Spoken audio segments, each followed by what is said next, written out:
안녕하십니까? 오늘은 에스겔 4장부터 7장까지를 함께 읽으시고 시편을 읽도록 하겠습니다.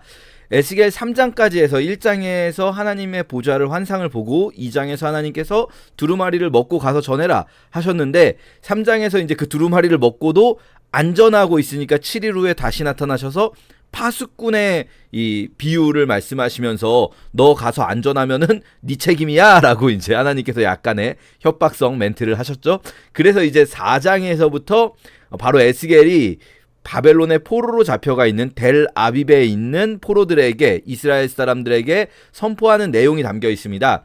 이게 1장 시작할 때 저희가 시점이 여호야긴 왕 사로잡힌 지 5년의 넷째 달 초닷새 4월 5일로 되어 있잖아요.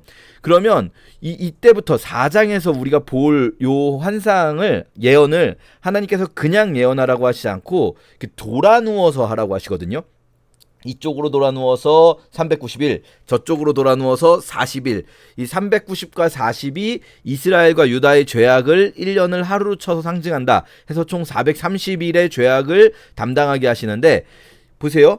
여호야긴 왕이 사로잡힌 지 5년째 해, 5년째 되던 해의 4월 5일에 시작해서 4월 5일보다 이제 일주일 더 지났죠. 가만히 있던 시간. 일주일 더 지나서 4월 12일에 시작해서 이 430일 지난 후에 8장 보시면은 여섯째 달 초닷새로 돼 있어요. 물론 이때 1년이 365일은 아닙니다. 우리하고 달력 계산이 다르기 때문에 1년 365일은 아니지만 얼핏 1년 1개월 정도 지났구나. 그러면 이 430하고 비스무리하게 떨어지잖아요. 지금 이 8장이 요 돌아 누워 있는 기간이 끝난 후에 다시 시작되는 거구나 라고 생각하실 수가 있어요. 그러면 오늘 우리가 보는 4장부터 7장까지는 에스겔이 이렇게 돌아 누워 있는, 4장에서 명령하십니다. 이제 돌아 누워 있으라고. 돌아 누워 있으면서 선포된 말씀이 4장부터 7장까지의 예언이구나. 이렇게 오늘 보실 수가 있어요. 그래서 1장하고 같은 시점에서 지금 여호야긴 왕이 사로잡힌 지 5년째, 에스겔 나이 30살, 제사장으로서 사역을 시작하는 그 나이에 에스겔이 시작한 사역이구나 라는 것을 알 수가 있습니다. 자, 어떻게 돌아 누워 있냐면요, 그 돌아 누워 있다는 게 무슨 말이냐면 하나님께서 에스겔에게 그냥 평범하게 예언하지 않고, 말씀드렸듯이 이사야가 벌거벗고 예언한다든지 예레미야가 목에 칼을 차고 예언한다든지 이런 것처럼 하나님께서 에스겔에게 특별한 예언의 방식을 주시는 거예요. 그게 뭐냐면 토판을 가져다가 한 성읍을 그려 넣어요. 그 성읍이 예루살렘입니다. 예루살렘을 에워싸는 것을 또 그려 넣어요. 사다리를 세우고 흙으로 언덕을 쌓고 진을 치고 공성태를 둘러 세우고, 이게 실제 공성태를 둘러 세우라는 게 아니라 그런 이제 모양을 만들어 놓으라는 거죠. 그리고 철판을 가져다가 너와 성읍 사이에 두어 철벽을 삼고 성을 포위하는 것처럼 에워싸라. 그러니까 예루살렘이 포위된 것처럼 만들으라는 거예요. 자, 보세요. 여호야긴 왕은 597년, BC 597년에 포로로 잡혀왔고, 그럼 지금 이 시점은 593년 정도 될 거예요. BC 593년인데 아직 예루살렘이 포위되기 전이에요. 예루살렘은 시드기야 9년, 이 시드기야 9년에서 11년까지는 우리 그동안 많이 봤잖아요. 근데 이게 시드기야 9년이면 갑자기 막 계산을 헷갈리게 하실 수가 있는데, 이 계산 어렵지 않습니다. 여호야긴 왕이 사로잡혀 온 해가 시드기야가 왕이 된 해예요. 시드기야 9년은 여호야긴 왕이 사로잡힌 지 9년이죠. 그러니까 지금 여호야긴 왕이 사로잡힌 지 5년째에는 아직 예루살렘이 포위되기 4년 전이에요. 그렇죠? 그렇게 계산하면 쉽죠. 여호야긴 왕, 아까 제가 서기력으로 말씀드린 597년 요 얘기는 잊으세요. 그냥 잊으시는 게 낫겠네요. 그냥 시드기야 9년부터 11년까지 포위되어 있으니까 여호야긴 5년이면 아직 여호야긴 왕이 사로잡힌 지 9년째에 시드기야 9년이 되니까 아직 예루살렘이 포위되기 전이에요. 근데 그때 이스라엘 백성들은 어떻게 생각하냐면 절대로 예루살렘은 망할 리가 없다. 하나님께서 선택하신 이 도시, 하나님께서 성전을 두신, 그분의 이름을 두신 이 도시는 절대로 망할 수가 없다라는 게 이스라엘 사람들이 아직까지도 붙들고 있는 생각이란 말이에요. 왜 그런 거 있습니다, 여러분. 예를 들어서 무슨 일을 할 때 어떤 사업을 한다거나 진짜 남들이 보기에 다 망해가고 객관적으로 봤을 때 야 이거 안 되겠는데 싶어도요, 끝까지 이거 될 것 같다 될 것 같다라고 생각하고 포기 못하는 사람들이 있어요. 뭐 주식이 막 떨어지는데도 언젠간 오르겠지라고 뭐 생각하고 버틴다든지, 사업을 하는데 남들은 다 안 된다고 해도 끝까지 버틴다든지, 이런 그 뭐랄까요, 마음이 있지 않습니까? 이게 왜냐면요, 이거를 만약에 지금 포기하게 되면, 지금 내가 이걸 포기하게 되면 내가 무너져 버리는 거예요. 내가 이거를 포기해도 내가 무너지지 않을 정도면요, 사람이 객관적으로 생각해서 이거 포기할 수 있습니다. 그런데 왜 못 포기하고 붙들고 있냐면, 그거를 지금 이걸 포기하면 내가 완전히 무너질 것 같은 거예요. 그러니까 포기를 못하니까 희망 회로가 자꾸 돌아가요. 아니야, 가능성이 있을 거야. 아니야, 분명히 될 거야. 이런 생각이. 지금 이스라엘 사람들이 왜 예루살렘을 붙잡고 못 내려놓는가? 이게 진짜 무슨 객관적으로 가능성이 있어 보여서가 아니에요. 이 사람들이 이걸 내려놓으면 이 사람들은 완전히 무너져 버리는 걸 받아들여야 되거든요. 우리는 이제 끝장이다, 우리는 완전 박살나는 거다, 이걸 받아들여야 되는데, 하나님께서는 예레미야를 통해서, 이사야를 통해서 그걸 받아들이라고 하셨어요. 너희의 죄악 때문에 오는 그 심판을 받아들여라. 그런데 이스라엘 사람들은 못 받아들이는 거예요. 우리가 잘못해서 우리가 망한다? 아니죠. 그게 그럴 리가 없다. 하나님이 우리를 사랑하시는데 그리고 우리가 그렇게까지 잘못을 했나? 아닌데. 이런 생각 끝까지 포기하지 못하죠. 자, 그렇게 포위한 모습으로 왼쪽으로 누워서 눕는 날수대로 죄악을 정하는데, 하나님께서 정해주세요. 왼쪽으로 눕는 것이 390일, 이것이 이스라엘 족속, 그리고 이게 끝나면 유다 족속의 죄악을 담당하는 40일이 있습니다. 그런데요, 이게 이제 하루가 1년이라고 나오니까 390년과 40년, 이거를 우리 번역을 보면은 북이스라엘과 남유다를 얘기하는 것처럼 보이는데, 이게 계산이 안 맞아요. 이렇게 되면은 북이스라엘 같은 경우는 실제로 나라가 솔로몬이 970년부터 930년까지 40년간 다스렸으니까 930년부터 계산해도 북이스라엘은 몇 년이니까 722년에 망하니까, 그러니까 북이스라엘이 200년 정도밖에 안 되거든요. 실제로 나라가 있는 기간이. 이 390일이라는 게 390년이 계산이 안 맞습니다. 유다의 40년도 이상하죠. 유다는 북이스라엘보다 더 오래 있었는데 왜 유다는 40년만 죄악을 지었습니까? 그래서 이 부분은 사실은 이렇게 이야기보다는, 여기서 말하는 이스라엘 족속은 북이스라엘 남유다가 아니라 합쳐서 이스라엘 민족의 죄악 이라고 하는 게 자연스럽겠고요.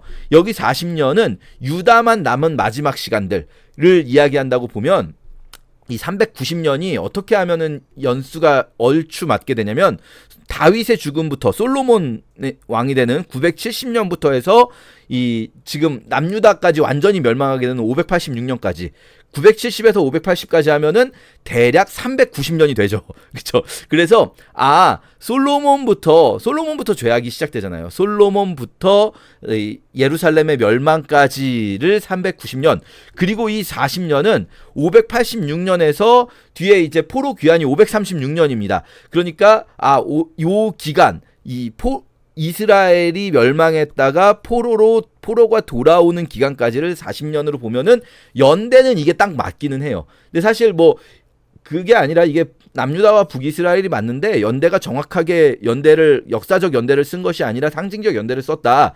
상징적 연대라고 할 때는 40이라는 것은 완전한 어떤 시험의 시간이잖아요. 하나님께서 이스라엘을 광야 생활을 시키실 때, 예수 그리스도께서 광야에서 금식하실 때 40, 그러니까 유다의 시험의 시간 40이라는 상징수를 썼다. 그리고 이 합치면은 390, 40하면 430년이잖아요. 430은 어디에 들어가 있습니까? 애굽에서 노예 생활 430년간 하잖아요. 이스라엘 사람들이 출애굽 이전까지.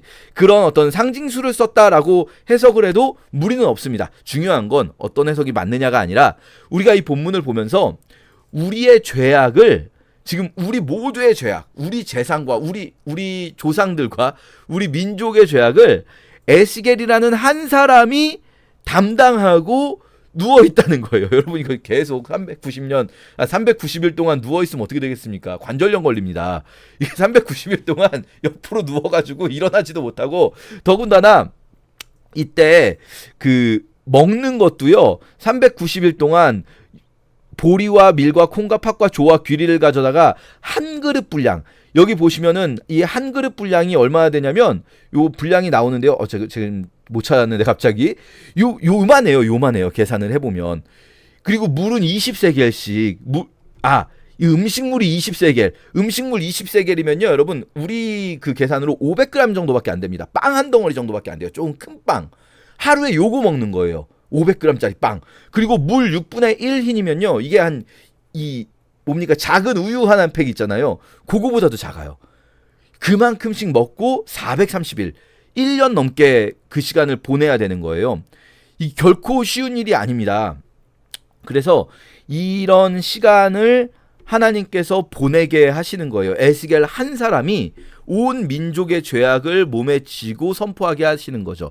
이것은 우리가 예수 그리스도께서 모든 인류의 죄악을 담당하시는 모습을 볼 수도 있겠고요. 또 한 가지는 하나님의 사람이 이 자기가 있는 이 민족들, 자기가 살고 있는 이 땅의 죄악을 온몸으로 담당하며 선포한다. 그러니까 이 예언자들은요, 그냥 말로만 한 게 아니에요.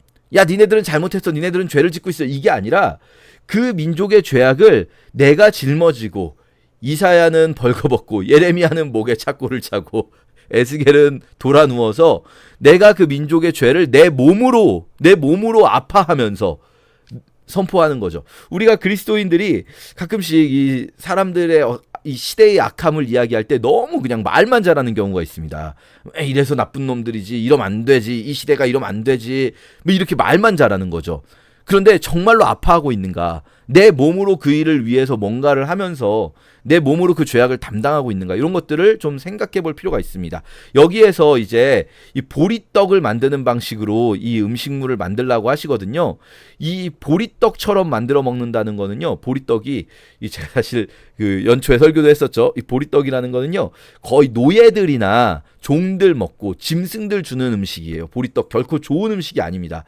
이거 그냥 제대로 부풀리지 않고 그냥 막 적당히 반죽해서 구워서 보리가 잘 뭉쳐지지도 않고 잘 부풀지도 않거든요. 부드럽게 되지도 않고 되게 딱딱해져요.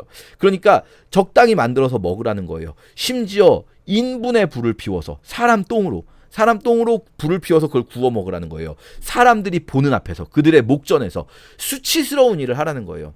얼마나 수치스럽습니까? 여러분, 에스겔 직업이 뭐죠? 에스겔의 사회적 지위 제사장이잖아요. 그런데 제사장이 사람 똥으로 노예들이나 먹는 보리떡을 구워 먹는 모습을 그들의 목전에서 하라는 거예요. 사람들 보는 앞에서. 얼마나 수치스럽고 이것이 더러운 일입니까? 그렇게 온몸으로 민족의 죄악을 담당하면서 민족의 죄악을 선포하는 거죠. 그냥 말로만 하는 것이 아니라. 그런데 이 부분에서 에스겔이 하나님, 근데 저 이거는 도저히 못하겠는데요 하는 게 인분으로, 사람 똥으로는 안 될 것 같아요, 하나님. 왜냐하면 내가 여태까지 내 영혼을 더럽힌 일이 없는데 어려서부터 지금까지 제사장이니까 어려서부터 얼마나 정결법을 많이 지켜왔겠어요. 제가 지금까지 정결법을 다 지켰는데 이 인분으로 굽는 것은 부정한 음식 아닙니까? 하나님, 저 이것만은 안 하면 안 되겠습니까? 했을 때 하나님께서 쇠똥으로 인분을 대신하기를 허락해 주신다. 요 부분이 이렇게 기록이 돼 있잖아요. 그러면은 하나님이 처음부터 그냥 쇠똥으로 해주시, 애초에 이런 생각을 할 수도 있고, 우리는 사실 이게 실제로 이런 사건이 있었다 하더라도 굳이 이걸 기록을 이렇게 길게 에스겔이 하나님께 요청드리는 말씀, 하나님께서 쇠똥으로 대신할 수 있게 허락해 주시는 말씀이 굳이 이게 기록이 되어 있는 이유는 무엇인가, 이런 걸 생각을 해볼 수가 있는 거죠. 어쩌면 이 부분은 뭐 추측의 영역이지만 제가 생각할 때는 하나님께서 이렇게 인격적으로 에스겔의 순결함과 순종을 받아주시는, 에스겔 입장에서는 하나님께 순종도 해야겠고 하나님 앞에서 율법에 흠없이 순결하고 싶기도 해요. 이 두 가지를 하나님 앞에서 다 하고 싶을 때, 하나님께 요청드렸을 때 하나님께서 그 에스겔의 마음을 보시고, 만약에 에스겔이 여기서 순결을 포기하고 순종하겠다 해도 하나님 오케이 하셨을 거예요. 하나님께서는 이 어떤 방식 자체의 의미를 두시기보다는 에스겔의 순종함, 율법에 대한 순종과 지금 주시는 말씀에 대한 순종, 이런 것들을 하나님께서 귀하게 보시고 인격적으로 에스겔에게 응답하시는 것이 아닌가. 우리 같은 경우도 하나님이 시키시는 일이니까 뭐 무조건 할 수 있다, 이렇게 생각할 수도 있지만, 또 하나님 인격적이신 분이시기 때문에 우리가 어떤 욕심이나 나쁜 마음으로 그렇게 할 수는 없겠죠. 뭐 속된 표현으로 하나님께 딜을 할 수는 없겠죠. 하지만 하나님 앞에서 순결한 마음으로 하나님께 어떤 것을 말씀드릴 때 하나님은 그것을 우리를 책망하지 않으시는 분이실 수 있습니다. 그런 걸 좀 볼 수가 있는 에피소드가 아닐까 생각이 돼요. 자, 그렇게 이제 430일간 있은 후에 5장으로 넘어가서 네가 성읍을 애워싸는 날이 차거든 이렇게 나오죠. 성읍을 애워싸는 날이 차거든이라는 말은 430일간 그 성읍 둘러 옆으로 이렇게 돌아 누워 있는 성읍을 바라보거나 이렇게 뒤돌아서죠. 바라보고가 아니고 누워 있는 시간이 다 차거든. 430일이 차거든. 그 다음에 430일간 누워 있으면 어떤 일이 벌어질까요? 털과 머리가 엄청 길지 않겠습니까, 여러분? 430일간 면도를 안 하고 430일간 이발을 안 하면 엄청 길어지지 않겠습니까, 얘네들이? 그러면은 날카로운 칼을 가져다가 삭도로 삼아서 머리털과 수염을 깎아서 저울로 달아서 나누어 두래요. 이제 머리가 길어서 수염이 길어서 깎는데 깎은 걸 그냥 깎지 않고 깎아서 저울에 달아서 셋으로 나누래요. 3분의 1씩. 왜냐? 3분의 1은 그 성읍 그림 토판 있잖아요. 거기서 불태워버리고 또 3분의 1은 성읍 사방에다가 머리를 뿌려놓은 다음에 칼로 막 그 머리카락을 칠하는 거예요. 그리고 또 남은 3분의 1은 바람에 흩어버려라. 이게 이스라엘 예루살렘의 백성들이 이렇게 죽을 것이다. 성읍 안에서 불살라지고 성읍 밖에서 칼에 쳐 죽고 그리고 바람에 흩어져서 날아가 버리고 이렇게 해서 예루살렘의 멸망을 다시 한번 확실하게 보여주시는 거죠. 주 여호와께서 말씀하십니다. 이것이 곧 예루살렘이라. 내가 그를 이방인 가운데 두어 나라들이 둘러있게 하였거늘. 자 보세요.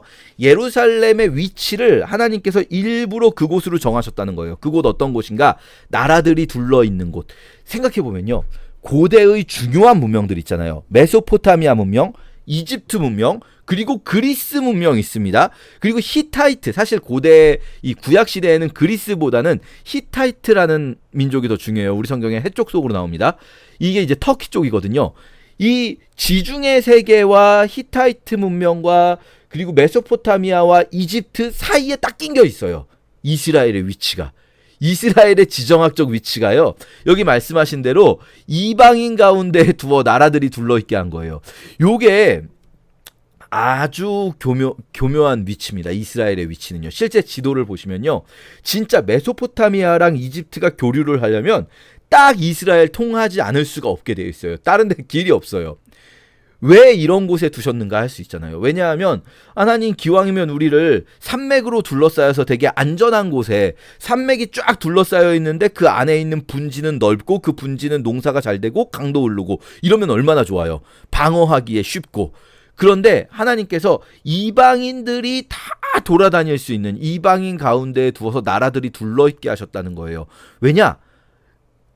아브라함 때 요 말씀은 주셨어요. 이미 아브라함 때 뭐냐면 의와 공도를 다른 이방인들에게 알리기 위한 거예요. 하나님의 규례를 주시고 하나님의 규례를 지키며 살아가는 그들의 모습을 이방인들이 볼 수 있도록. 그런데 어떻게 했죠? 여기 나오는 대로 그가 내 규례를 거슬러서 이방인보다 더 악을 행하며 차라리 그를 둘러있는 나라들보다 더하니 이는 그들이 내 규례를 버리고 내 율례를 행하지 않았다. 차라리 이방인들만큼이라도 도덕적이면 나을 텐데 이방인들만큼도 우리식으로 표현하면 이겁니다. 그리스도인들이 세상 사람들만도 못하다 이럴 때 진짜 있잖아요. 솔직히 우리가 이 교회 다니는 사람들이 아니 세상법이라도 그냥 내가 성경에 나오는 하나님의 말씀, 하나님의 가르침, 이웃 사랑하고 달라는 자에게 주고 오른뺨 때리면 왼뺨 돌려대고 여기까지 바라지도 않아. 그냥 세상 법이라도 잘 지키면 안 믿는 사람들만큼이라도 하면 이런 마음이 들 때가 되게 많지 않습니까? 지금 딱 그 상황인 거예요. 이방인들보다 더 악하다. 그를 둘러있는 나라들보다 더하다. 이런 상황이니까 하나님께서 이제는 예루살렘을 통해서 이방인들에게 보여주려고 하셨던 내용이 바뀌는 거예요. 원래 예루살렘을 통해서 이방인들에게 보여주려고 하셨던 건 하나님의 율법대로 하나님의 뜻대로 행하면 이렇게 더 행복한 세상이 된다.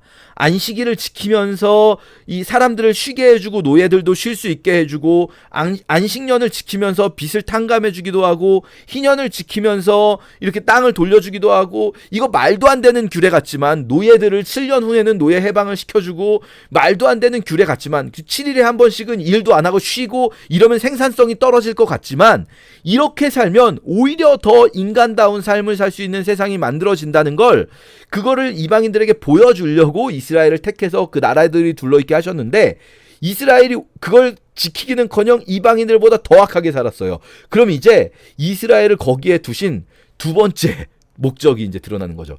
보여줄 수 있어요. 이 자리에서 뭘 보여주는가? 이번에는 하나님 뜻을 어기면 이렇게 처참하게 망한다 라는 것. 하나님이 그들을 선택했을지라도, 하나님이 그들을 선택하고 그들이 하나님께 제사 제물을 아무리 많이 갖다 바칠지라도 하나님 뜻을 떠나면 이들이 이렇게 망할 수 있다는 걸 오히려 보여줄 수 있다라는 거죠. 그래서 너희의 요란함이 너희를 둘러싸고 있는 이방인들보다 더하여서 너희를 둘러 있는 이방인들의 규례대로도 행하지 아니하였다. 이게 아까 말씀드린 대로 세상법도 지키지 않는다. 이방인들의 규례라도 차라리 지키지. 이런 말씀이 되는 거죠. 그래서 이방인들이 보는 앞에서 너에게 벌을 내릴 것이다. 네 가운데서 아버지가 아들을 잡아먹고 아들이 그 아버지를 잡아먹으리라. 요거는 상징적인 표현일, 과장된 표현일 수도 있지만 어쩌면 실제적인 표현이 될 수도 있어요. 왜냐하면 시드기야 9년에서 11년까지 예루살렘이 포위되어 있는 기간 동안에 우리가 예레미야 애가에서 봤잖아요. 2장하고 4장에 부녀들이 자기 아이를 잡아먹잖아요. 그 2년간 포위되어 있는, 3년 가까이죠. 3년 가까이, 만 2년간 포위되어 있는 동안에 이들이 실제로 거기서 인육을 먹는 일들이 있었다는 거예요. 예레미야 애가를 볼 때. 그러면 그 인육을 먹은 것이 부녀가 아이를 먹은 것이 나오지만 예레미야 애가에는 그때 뭐라고 나오냐면 자애로운 부녀가, 그 선한 어머니가 아들을 잡아먹을 정도다라고 말했으니까, 그럼 여기 다른 악한 아버지와 아들들은 서로를 잡아먹는 일이 있었을 수 있죠. 실제로. 그런 일들이 실제로 있을 것을 예언하시는 거죠. 그러면서 이 모든 가증한 일들에 대해서 예언을 하시고요. 6장에서는 이스라엘 산을 향하여 예언하십니다. 이스라엘 산을 향하여, 왜 갑자기 산에게 말하는가? 이 산들이 뭐냐면요, 산당들이 있는 곳. 그러니까 왜 갑자기 산하태대고 뭐라고 그러시지? 이 산당들, 이스라엘 백성들이 의지했던 우상숭배의 그 현장을 의인화시켜서 너희 산들아 들으라 하시면서 말씀하시죠. 우리가 의지했던 것들, 우리가 일상 속에서 여러분이 의지하고 있는 무언가, 그 대상들을 하나님께서 진멸하실 거예요. 하나님께서 완전히 박살내실 거예요. 그걸 이제 제단들이 황폐하고 분향단들이 깨지고 이런 것들을 말씀하시는 거죠. 7장 같은 경우도 이제 계속해서 완전히 끝났다. 이 7장은 그냥 강조입니다. 요 예언의 기간이 이제 마지막 부분이잖아요. 8장에서 새로운 환상이 나오기 때문에 8장 새로운 환상 전에 7장이 돌아누워 있는 예언의 마지막 부분에서 끝났다. 그것이 왔도다. 끝이 왔도다. 끝이 너에게 왔도다. 볼지어다. 그것이 왔도다. 계속 반복하면서 완전히 끝났다를 말씀하시는데, 우리가 7장에서 조금 주목해서 볼 부분은요, 뭐까지 망해졌냐면 은밀한 처소, 내 은밀한 처소까지 망가졌다는 거예요. 그게 뭡니까? 성전이죠. 그래서 8장에서 볼 환상은 예루살렘 성전을 하나님께서 떠나시는 환상으로 이어집니다. 우리가 그렇게 함께 7장까지 읽도록 하겠습니다. 제4장. 너 인자야, 토판을 가져다가 그것을 내 앞에 놓고 한 성읍 곧 예루살렘을 그 위에 그리고 그 성읍을 에워싸되 그것을 향하여 사다리를 세우고 그것을 향하여 흙으로 언덕을 쌓고 그것을 향하여 진을 치고 그것을 향하여 공성퇴를 둘러 세우고 또 철판을 가져다가 너와 성읍 사이에 두어 철벽을 삼고 성을 포위하는 것처럼 에워싸라. 이것이 이스라엘 족속에게 징조가 되리라. 너는 또 왼쪽으로 누워 이스라엘 족속의 죄악을 짊어지되 네가 눕는 날수대로 그 죄악을 담당할지니라. 내가 그들의 범죄한 횟수대로 네게 날수를 정하였나니 곧 390일이니라. 너는 이렇게 이스라엘 족속의 죄악을 담당하고 그 수가 차거든 너는 오른쪽으로 누워 유다 족속의 죄악을 담당하라. 내가 네게 40일로 정하였나니 하루가 1년이니라. 너는 또 내 얼굴을 에워싸인 예루살렘 쪽으로 향하고 팔을 걷어 올리고 예언하라. 내가 줄로 너를 동일이니 네가 에워싸는 날이 끝나기까지 몸을 이리저리 돌리지 못하리라. 너는 밀과 보리와 콩과 팥과 조와 귀리를 가져다가 한 그릇에 담고 너를 위하여 떡을 만들어 네가 옆으로 눕는 날수 곧 390일 동안 먹되 너는 음식물을 달아서 하루 20세겔씩 때를 따라 먹고 물도 6분의 1 흰씩 되어서 때를 따라 마시라. 너는 그것을 보리떡처럼 만들어 먹되 그들의 목전에서 인분불을 피워 구울지니라. 내가 여러 나라들로 쫓아내어 흩어버릴 이스라엘 자손이 거기서 이같이 부정한 떡을 먹으리라. 아하, 주 여호와여, 나는 영혼을 더럽힌 일이 없었나이다. 어려서부터 지금까지 스스로 죽은 것이나 짐승에게 찢긴 것을 먹지 아니하였고 가증한 고기를 입에 넣지 아니하였나이다. 보라, 쇠똥으로 인물을 대신하기를 허락하노니 너는 그것으로 떡을 구울지니라. 인자야, 내가 예루살렘에서 의뢰하는 양식을 끊으리니 백성이 근심 중에 떡을 달아 먹고 두려워 떨며 물을 데워 마시다가 떡과 물이 부족하여 피차에 두려워하여 떨며 그 죄악 중에서 쇠퇴하리라. 제5장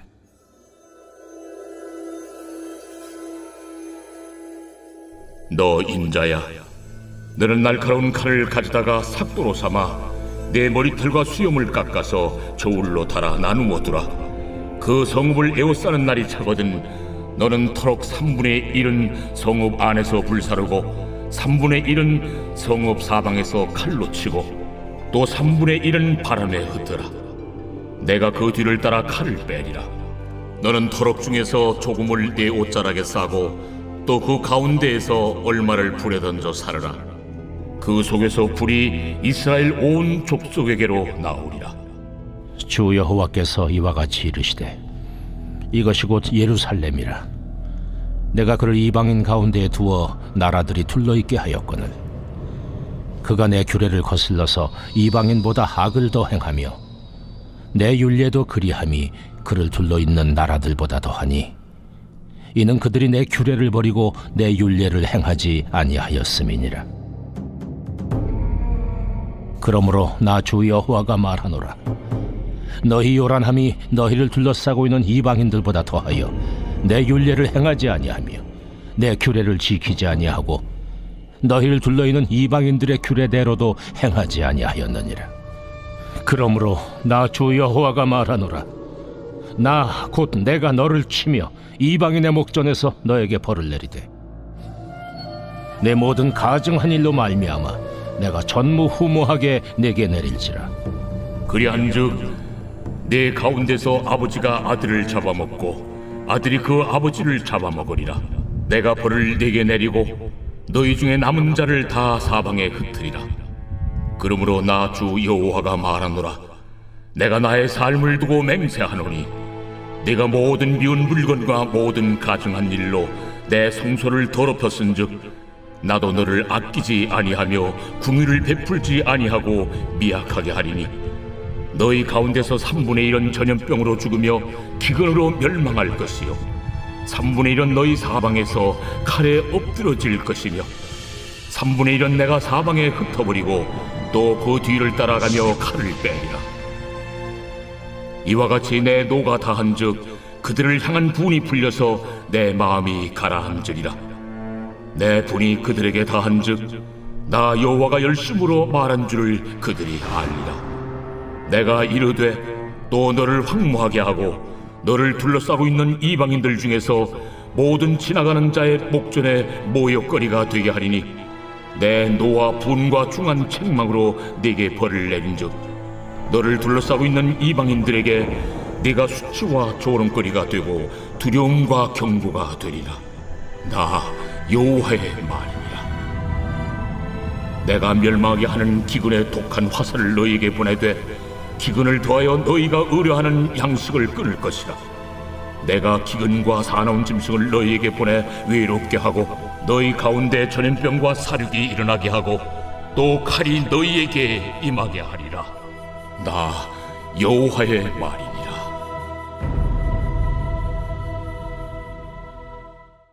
제6장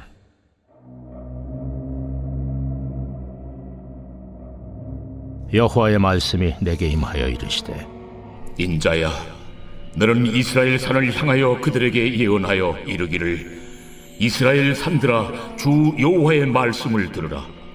주 여호와께서 산과 언덕과 시내와 골짜기를 향하여 이같이 말씀하시기를 나 곧 내가 칼이 너희에게 임하게 하여 너희 산당을 멸하리니 너희 제단들이 황폐하고 분향 제단들이 깨뜨려질 것이며 너희가 죽임을 당하여 너희 우상 앞에 엎드러지게 할 것이라. 이스라엘 자손의 시체를 그 우상 앞에 두며 너희 해골을 너희 제단 사방에 흩으리라.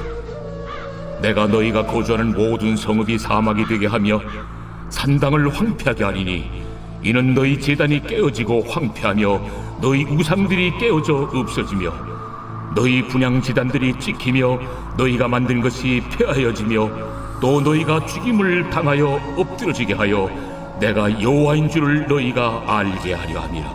그러나 너희가 여러 나라에 흩어질 때에 내가 너희 중에서 칼을 피하여 이방인들 중에 살아남은 자가 있게 할지라. 너희 중에서 살아남은 자가 사로잡혀 이방인들 중에 있어서 나를 기억하되 그들이 음란한 마음으로 나를 떠나고 음란한 눈으로 우상을 섬겨 나를 근심하게 한 것을 기억하고 스스로 한탄하리니 이는 그 모든 가증한 일로 악을 행하였습니다. 그때야 그들이 나를 여호와인 줄 알리라. 내가 이런 재앙을 그들에게 내리겠다 한 말이 헛되지 아니하니라. 너는 손뼉을 치고 발을 구리며 말할지어다. 오라 이스라엘 족속이 모든 가증한 악을 행함으로 마침내 칼과 기근과 전염병에 망하되 먼 데 있는 자는 전염병에 죽고 가까운 데 있는 자는 칼에 엎드려지고 남아있어 에워싸인 자는 기근에 죽으리라. 이같이 내 진노를 그들에게 이룬즉 그 죽임당한 시체들이 그 우상들 사이에 제단 사방에 각 높은 고개 위에 모든 산 꼭대기에 모든 푸른 나무 아래에 무성한 상수리 나무 아래 곧 그 우상에게 분향하던 곳에 있으리니 내가 여호와인 줄을 너희가 알리라. 내가 내 손을 그들의 위에 펴서 그가 사는 온 땅 곧 광야에서부터 디볼라까지 황량하고 황폐하게 하리니 내가 여호와인 줄을 그들이 알리라.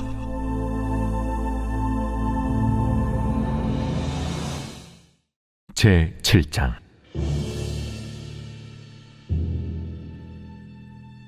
또 여호와의 말씀이 내게 임하여 이르시되 너 인자야, 주 여호와께서 이스라엘 땅에 관하여 이같이 말씀하셨느니라. 끝났도다. 이 땅 사방 일이 끝났도다. 이제는 내게 끝이 이르렀나니 내가 내 진노를 내게 나타내어 내 행위를 심판하고 내 모든 가정한 일을 보응하리라.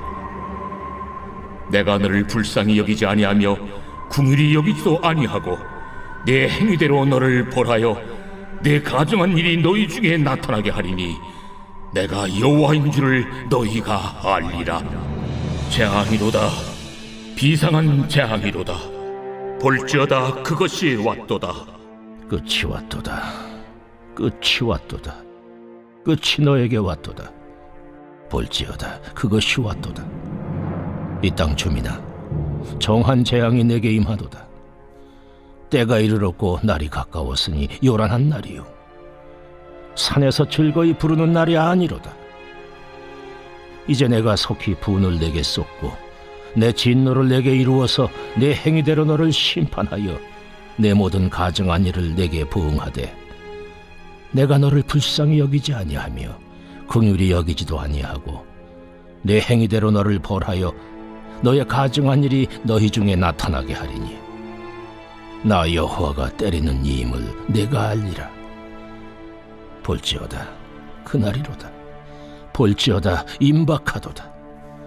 정한 재앙이 이르렀으니 몽둥이가 꽃이 피며 교만이 싹이 났도다. 포악이 일어나서 죄악의 몽둥이가 되었은즉 그들도 그 무리도 그 재물도 하나도 남지 아니하며 그 중에 아름다운 것도 없어지리로다.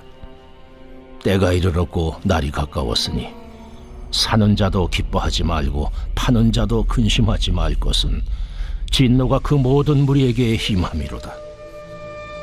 파는 자가 살아있다 할지라도 다시 돌아가서 그 판 것을 얻지 못하리니 이는 묵시가 그 모든 무리에게 돌아오지 아니하고 사람이 그 죄악으로 말미암아 자기의 목숨을 유지할 수 없으리라 하였음이로다. 그들이 나팔을 불어 온갖 것을 준비하였을지라도 전쟁에 나갈 사람이 없나니 이는 내 진노가 그 모든 무리에게 이르렀음이라.